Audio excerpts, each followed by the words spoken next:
Bien. Maintenant, on va attaquer le deuxième chapitre, la tension électrique.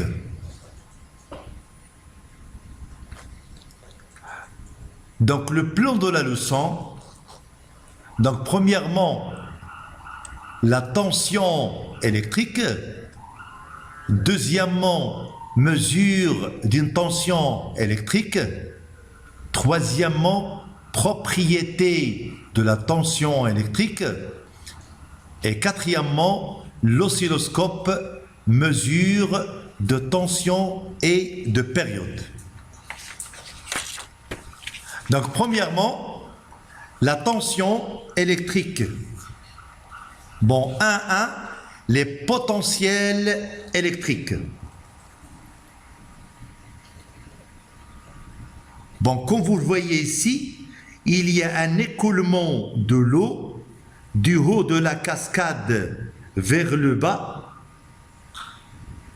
Et ce phénomène est expliqué par la différence d'altitude, c'est-à-dire qu'il n'y a pas de symétrie entre le haut et le bas de la cascade. Bon, regardez ici, vous aurez ici le niveau de l'eau, c'est grand A et grand B, et ici vous aurez une différence de hauteur HA et HB. Donc, comme nous l'avons dit maintenant, l'écoulement de l'eau du haut de la cascade vers le bas est expliqué par la différence d'altitude, c'est-à-dire qu'il n'y a pas de symétrie entre le haut et le bas de la cascade.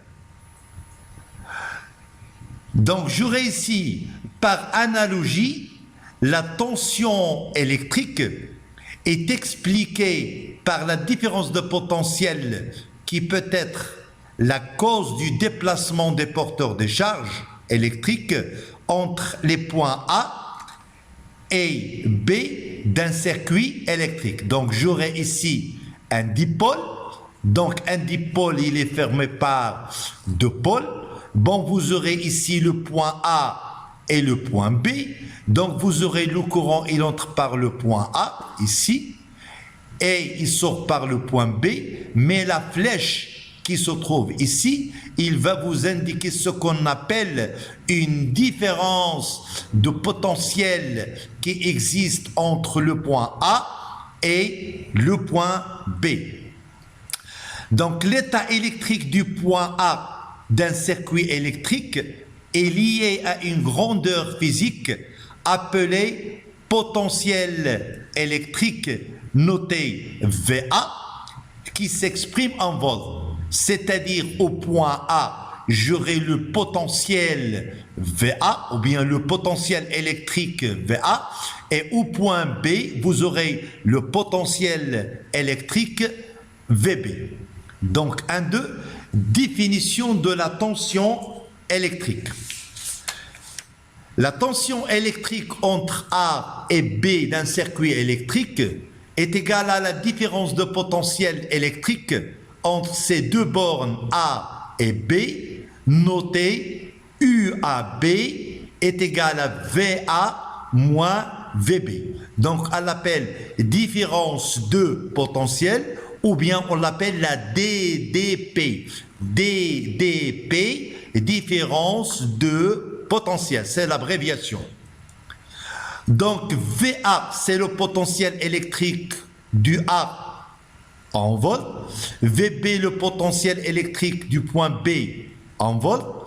Donc la tension électrique est une grandeur algébrique où U de AB est égal à moins U de BA, c'est-à-dire U de AB est égal à VA moins VB et U de BA c'est VB moins VA. Donc je peux écrire que U de AB plus U de BA est égal à 0, c'est la loi de Charles. 1.3, représentation de la tension électrique. Donc j'aurai ici un dipôle qui est formé par deux pôles. Donc j'aurai ici au point A, j'aurai le potentiel VA, et au point B, j'aurai le potentiel VB. Donc, lorsque le courant entre par le point A, et vous aurez la flèche, il sera dirigé du potentiel B vers le potentiel A, et je note U de AB qui est égal à l'extrémité, la tension, ou bien le potentiel de l'extrémité, moins le potentiel de l'origine, ici, du vecteur. Donc, je peux écrire que U de AB, c'est VA moins VB. Donc, la représentation conventionnelle de la tension U de AB entre les points A et B pour un dipôle est définie par une flèche dirigée de B vers A. Remarque, pour déterminer la valeur du potentiel électrique d'un point, d'un circuit électrique, on doit choisir un point de référence branché à la masse ou à la Terre. Et par convention, son potentiel est nul, c'est-à-dire vous aurez Vm est égal à 0. Donc le symbole de la masse est, donc je le note comme ça c'est la masse, c'est-à-dire je le représente ici par des pointillés, un point comme ça, et je vais prendre ici le point M, c'est-à-dire le potentiel ici du point M, c'est Vm, il est relié à la masse, donc je peux dire à ce moment-là que ce Vm là est égal à 0.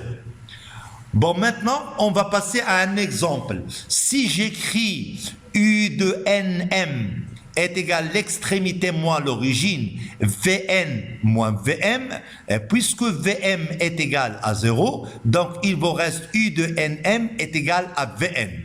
Donc, la mesure de tension U de Nm donne la valeur de potentiel électrique Vn.